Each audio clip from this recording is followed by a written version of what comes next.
की तरक्की की तस्वीर देखना हो तो चलिए मध्य प्रदेश के आदिवासी बहुल इलाके बड़वानी में।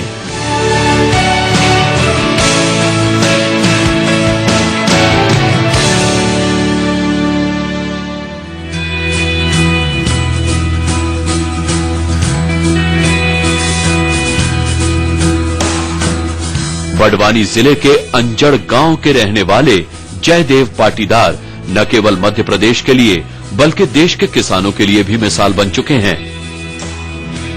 जयदेव पाटीदार की पहचान ई खेती करने वाले किसान के रूप में है। जयदेव पाटीदार इजराइल में बनी नेटाजेट नाम की इस कंप्यूटराइज्ड मशीन के जरिए अपने खेतों को खाद पानी देते हैं। इजराइल की नेटाजेट नाम की इस मशीन का कनेक्शन अलग अलग पाइप्स के जरिए खाद और पानी की टंकियों से जुड़ा रहता है। इस मशीन की खासियत ये है कि इसमें 15 से 30 दिनों का प्रोग्राम समय और जरूरत के मुताबिक फीड कर दिया जा सकता है। हम लोगों के पास जो इजराइल की मशीन नेटाफेम कंपनी की है, उसको नेटाजेट बोलते हैं, और उससे पूरा क्रॉप मतलब जो फसल हम लोगों ने लगा रखी है, तो फसल में स्टेज मतलब उसकी उम्र के हिसाब से कितना पानी, कितना खाद और कब कब देना है। कंप्यूटर में दर्ज प्रोग्राम के माध्यम से पहले से फीड समय के अनुसार कुछ ही मिनटों में खेत की सिंचाई हो जाती है और खाद भी पड़ जाती है। इस काम के लिए किसी को काम पर रखने की जरूरत नहीं है। सरकार की तरफ से जो बिजली 10 घंटे मिलती है, तो 6 घंटे दिन को मिलती है, 4 घंटे रात को मिलती है। तो रात को जो 4 घंटे मिलती है उसमें किसान की मजबूरी रहती है, या तो उसको खेत पे रहना पड़ता है या फिर घर पे रह के मतलब वो 4 घंटे का उपयोग नहीं कर पाता है। वहीं अगर मैं मेरी बात करूं तो मैंने अपने सिस्टम में पूरा डाल रखा है, तो जैसे बिजली आती है उसके 15 मिनट बाद का जो प्रोग्राम मैंने बना रखा है, तो पूरा प्रोग्राम है दिन में बिजली आए या रात में बिजली आए, पूरे 10 घंटे का जो प्रोग्राम हम लोगों ने बना रखा है, 10 घंटे में पूरा बढ़िया तरीके से हर फसल को रोजाना खाद और रोजाना पानी जाता है। किसानों को सब्सिडी देने वाला कोई प्रदेश था सबसे पहले, तो वो सिर्फ और सिर्फ मध्य प्रदेश था, जिसने गेहूं पर, धान पर, मक्का पर सब्सिडी दी। कृषक कल्याण आयोग का गठन करने वाला अगर कोई प्रदेश था तो वो सिर्फ और सिर्फ मध्य प्रदेश था और कोई था नहीं। कृषि के लिए अलग से बजट विधानसभा में प्रस्तुत करने वाला हिंदुस्तान में अगर कोई राज्य था तो वो सिर्फ और सिर्फ मध्य प्रदेश था। कृषि कैबिनेट का गठन अगर हिंदुस्तान में कहीं हुआ था तो वो सिर्फ और सिर्फ मध्य प्रदेश था। जयदेव पाटीदार बीकॉम तक पढ़े हैं और अब करीब 75 एकड़ पर खेती कर रहे हैं। 25 एकड़ खेत उनके अपने हैं, जबकि 50 एकड़ जमीन उन्होंने दूसरे किसानों से लीज पर ले रखी है। जयदेव पाटीदार सब्जियां और कुछ हिस्से में फूल की खेती भी कर रहे हैं। जयदेव पाटीदार की खेती का टर्नओवर करीब 1 करोड़ है। आज हम एक तरफ के विकास की बात करते हैं, सिर्फ केमिकल, लेकिन उसके दुष्परिणाम अब हमको देखने के लिए मिल रहा है। और मध्य प्रदेश सरकार भी ये चाहती है कि मध्य प्रदेश एक ऐसा स्टेट बने जो ऑर्गेनिक स्टेट के नाम से जाना जाए। योजना इस तरह से बनाई गई है कि कंधे से कंधा मिलाकर शासन किसानों के साथ में है।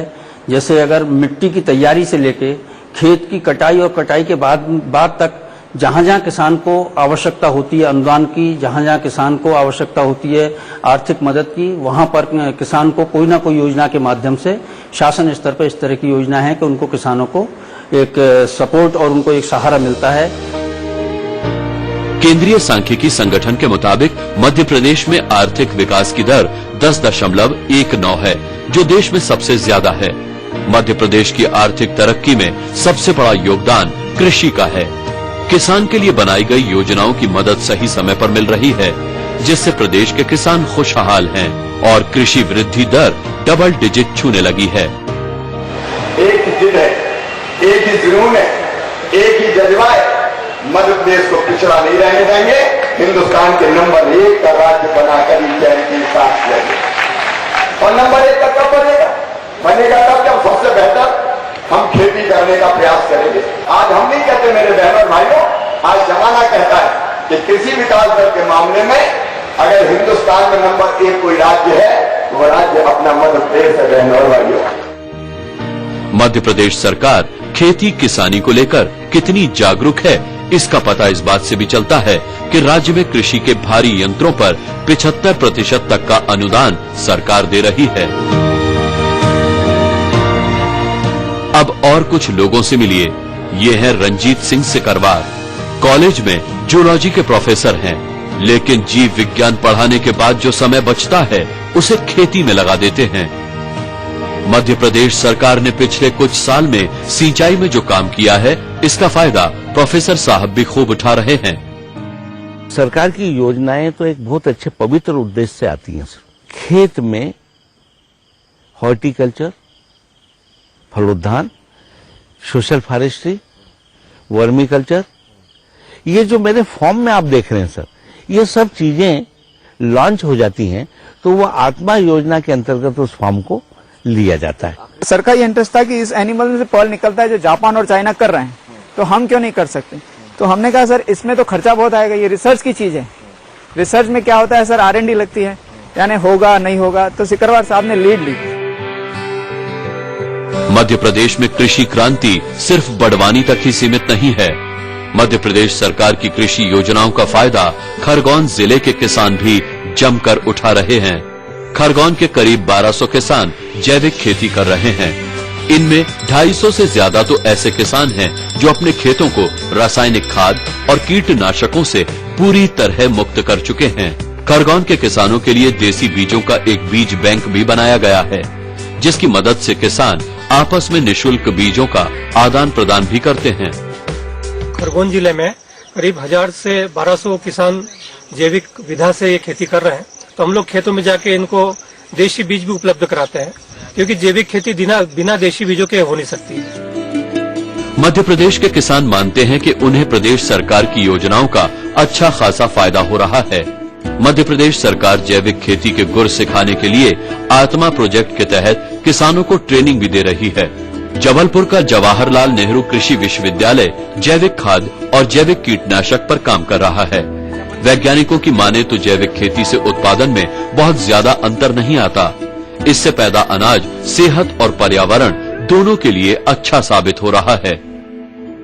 हमारे जवाहरलाल नेहरू कृषि विश्वविद्यालय में जो ये यूनिट चल रहा है जैव उर्वरक उत्पादन का, वो हमारे किसानों में काफी पॉपुलर होते जा रहा है। सरकार के साथ में मिलकर के हम लोगों ने ये कार्यक्रम यहाँ पर किया है और आज हम यहाँ पर 2 टन प्रतिदिन के उत्पादन कर रहे हैं इस बायो प्रोडक्शन सेंटर में। मध्य प्रदेश सरकार की जैविक खेती को बढ़ावा देने की कई वजह हैं। भूमिगत जल को प्रदूषण मुक्त रखना आज की सबसे बड़ी चुनौती है। भूमिगत जल को सबसे बड़ा खतरा रासायनिक खाद और कीटनाशकों से होता है, लेकिन जैविक खाद के इस्तेमाल से किसान प्रति एकड़ 10,000 रुपए तक खाद और कीटनाशक का खर्च कम कर सकते हैं। 5 साल तक लगातार जैविक खाद के प्रयोग से खेत की मिट्टी में भी स्थायी रूप से खाद जैसे गुण पैदा हो जाते हैं। मध्य प्रदेश में जो किसानों से संबंधित जो गतिविधियां हुए हैं, जिसमें मुख्य रूप से शासन की तरफ से कृषि को लाभ का धंधा बनाने के लिए एक नारा लेकर चले हैं, जिसका बहुत अच्छे रिजल्ट्स देखने को मिल रहे हैं। ये नाम मात्र के लिए ना कर वास्तविक रूप से मैदानी स्तर पर इसका क्रियान्वयन का जिम्मा हमारे ऊपर यानी कलेक्टर्स के ऊपर है। खेती की उनके परंपरागत तरीका है, उस परंपरागत तरीके में हम इंटरवेंशन करना चाहते हैं ताकि वो हॉर्टिकल्चर और वेजिटेबल पे की तरफ उनका वो हो डाइवर्ट हो, और जो अभी उनकी इनकम 1 एकड़ पे लगभग वो 1 एकड़ पे 5 से 6 हजार रुपए उनका आय होता है, वो आय बढ़ करके 30 से 40 हजार रुपए तक हो। मध्य प्रदेश के किसानों की एक बड़ी समस्या ये रही है कि कुदरती आपदाओं से उनकी फसल बर्बाद हो जाती है और वो कर्ज में डूब जाते हैं। अब मुख्यमंत्री शिवराज सिंह चौहान किसानों को इस चिंता से भी मुक्ति दिलाने वाले हैं। जब ब्याज किसान को नहीं लगेगा तो जितना मूलधन उसने बैंक से लिया है, कोऑपरेटिव बैंकों से, वह मूलधन ही उसे वापस करना है। तो जो मूल लागत पे बहुत बड़ा भार किसान को जो ब्याज का लगता था, वह सरकार ने वहन किया। बिजली किसानों की सबसे बड़ी जरूरत है। बिजली टैरिफ में बढ़ोतरी के भार से किसानों को बचाने के लिए 2015-16 में शिवराज सिंह चौहान सरकार ने 5,500 करोड़ की सब्सिडी देने का फैसला किया। माना जा रहा है कि सरकार के इस फैसले से करीब 18 लाख किसानों को सीधा फायदा होगा। 1 हेक्टेयर तक की भूमि वाले 5 हॉर्स पावर तक के अनुसूचित जाति एवं जनजाति के किसानों को निशुल्क बिजली देने का फैसला भी शिवराज सिंह चौहान सरकार ने किया है। इससे करीब 4.5 लाख किसानों को फायदा मिलेगा। 24 साल के बाद उस इलाके में हमने पानी पहुंचाया जहां पानी पहुंचे नहीं था। नहरें बनी, बांध में पानी भरा है, लेकिन पानी नहीं पहुंच रहा था। हमने कोशिश की है कि पानी की एक एक बूंद का सदुपयोग हो और वो पानी किसान के सूखे खेतों की प्यास बुझाए, और इसलिए सिंचाई का रकबा बढ़ा, लगातार बढ़ा। मध्य प्रदेश सरकार कृषि के क्षेत्र की हर सफलता को देश के सामने भी रख रही है, ताकि जो फायदा मध्य प्रदेश के किसानों को मिल रहा है उसकी झलक देश भर के किसान भी देखें। मेरा मध्य प्रदेश है।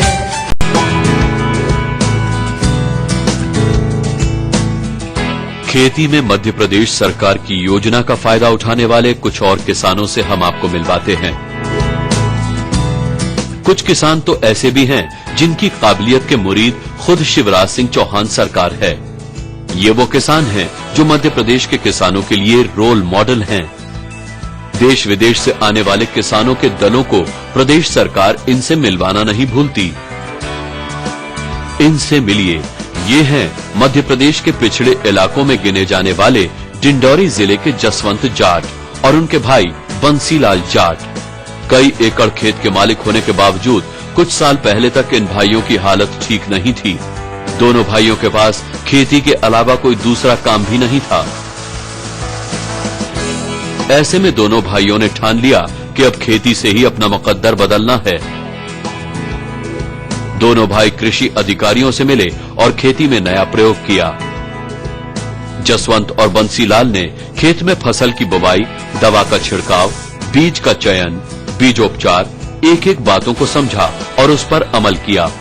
धान की बोवनी कृषि अधिकारियों के निर्देशन में श्री पद्धति के हिसाब से की।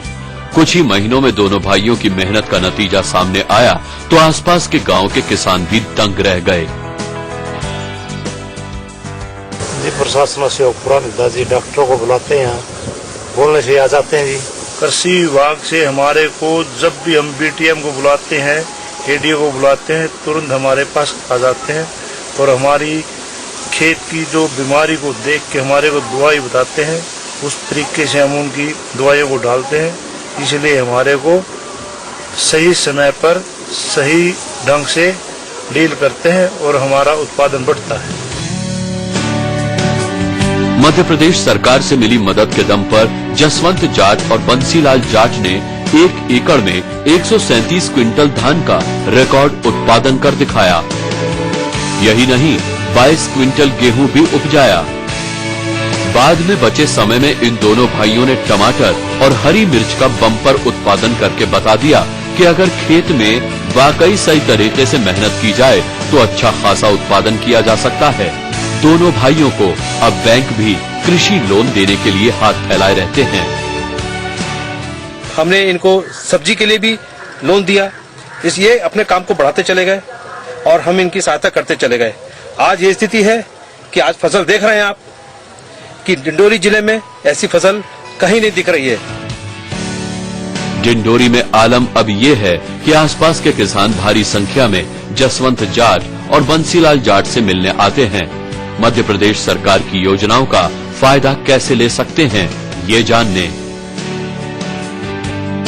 मध्य प्रदेश की कृषि विकास दर क्यों तेजी से बढ़ी है, इसकी एक झलक तो आपको मिल ही गई होगी। जानकार क्या कहते हैं, ये भी सुन लीजिए। तो सिंचाई क्षमता भी हमारे यहाँ बढ़ी है, बिजली की उपलब्धता बढ़ी है। दूसरी बात यह कि किसानों का कर्ज जो पुराना पड़ा हुआ था उसको माफ किया गया है। और जो सब में बड़ी बात यह हुई है कि बैंकों के द्वारा 0 ब्याज पर किसानों को ऋण दिया गया है और जो कुछ भी ऋण दिया गया है उसका भुगतान सरकार करती है। और अब मध्य प्रदेश की कृषि विकास दर पर विपक्ष क्या कहता है, ये भी सुनिए। मध्य प्रदेश की सरकार ने आज मध्य प्रदेश में सहकारी बैंकों में चले जाओ आप, समय पर बीज नहीं मिलता, समय पर खाद नहीं मिलती, समय पर लोन नहीं मिलता, क्रेडिट कार्ड का पैसा समय पर नहीं मिलता। इतनी परेशानियां हैं सहकारी बैंक के माध्यम से जो है, क्योंकि सहकारी बैंक को पूरा लगभग समाप्त कर दिया है सरकार ने, और उसका परिणाम किसानों को भुगतना पड़ रहा है। मध्य प्रदेश की अर्थव्यवस्था का आधार कृषि है और कृषि का आधार सिंचाई। मध्य प्रदेश में वाटर सेक्टर में रीस्ट्रक्चरिंग प्रोजेक्ट में 30 जिलों में 229 परियोजनाओं को नया रूप दिया गया है। कई क्षेत्र तो ऐसे हैं जहां 30 वर्ष बाद सिंचाई की सुविधा मिली है।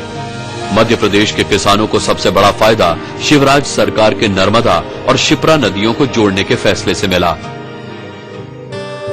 मध्य प्रदेश में 10 साल पहले 7.5 लाख हेक्टेयर में सिंचाई होती थी, अब 36 लाख हेक्टेयर में सिंचाई हो रही है। सिंचाई के क्षेत्र में हासिल इस सफलता पर खुद प्रधानमंत्री नरेंद्र मोदी तक शिवराज सिंह चौहान की तारीफ कर चुके हैं।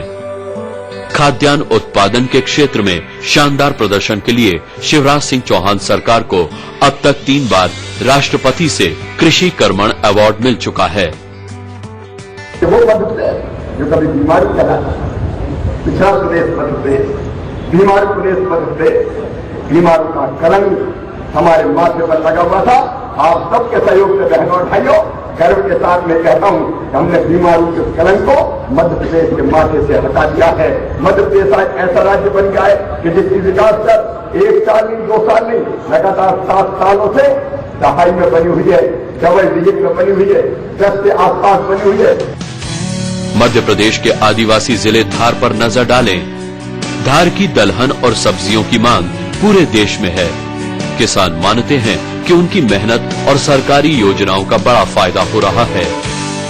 शासन की योजनाओं में एक मुख्यमंत्री खेत तीर्थ योजना एक है, जिसमें जिले के अंदर भ्रमण, राज्य के अंदर भ्रमण और देश के अंदर भ्रमण कराए जाते हैं, जिससे कि किसानों को अलग अलग जो प्रगतिशील किसान उनके खेतों पर या अनुसंधान केंद्र है वहां पर भी उन किसानों को ले जाया जाता है, जिससे कि किसान वहां पर नई नई तकनीक सीखकर उनका अंगीकरण करते हैं और उन नवाचारों को अपने खेतों पर उपयोग करते हैं। मध्य प्रदेश के खेतिया में रहने वाले किसान बालकृष्ण गोविंद पाटिल भी ऐसे किसान हैं जिन्होंने कम समय में खेती में उम्मीद से ज्यादा फसल काटी है। मध्य प्रदेश सरकार की योजना का लाभ उठाकर बालकृष्ण पाटिल अपने इलाके में एक अलग पहचान रखते हैं। जैविक खेती से हमें अच्छा लाभ भी मिला है। लास्ट ईयर मिर्च में अच्छा उत्पादन लिया था हमने 1 एकड़ में लगभग 300 क्विंटल मिर्च लिया था पिछले साल। हमारे क्षेत्र में जो अधिकतर किसान हैं हॉर्टिकल्चर क्रॉप में केला लगाते हैं, पपीता लगाते हैं और मिर्च का उत्पादन भी यहाँ अच्छा लेते हैं, और इन्हीं तरीके के किसानों के संपर्क में हम रहते हैं और इन्हीं को शासकीय योजनाओं का जो लाभ हम दे रहे हैं उन्हीं को देते हैं। मध्य प्रदेश का सीहोर जिला शरबती गेहूं की बेहतरीन क्वालिटी और स्वाद के लिए देश में अलग पहचान रखता है। सोयाबीन के उत्पादन में भी सीहोर के किसानों ने अपनी अलग पहचान बनाई है। मध्य प्रदेश सरकार अलग अलग गांवों में समय समय पर प्रशिक्षण शिविर लगाकर किसानों को जैविक खेती करने के लिए प्रोत्साहित कर रही है। शिवराज सिंह चौहान सरकार लगातार इस बात पर भी ध्यान दे रही है कि किसान का जहां खेत है वहां तक सड़क भी जरूर पहुंचे, क्योंकि सड़क के जरिए ही खेतों तक तकनीक और मंडियों तक किसानों की फसल पहुंचती है। मुख्यमंत्री ग्रामीण सड़क योजना के तहत इस ओर तेजी से काम चल रहा है। मध्य प्रदेश की कृषि के क्षेत्र में तरक्की से सरकार का जोश दुगना है। यही वजह है कि शिवराज सिंह सरकार अब कई और ऐसी योजनाओं पर काम कर रही है जिनके बारे में अभी दूसरे राज्यों ने सोचना भी शुरू नहीं किया है। सफरनामा में आज बस इतना ही।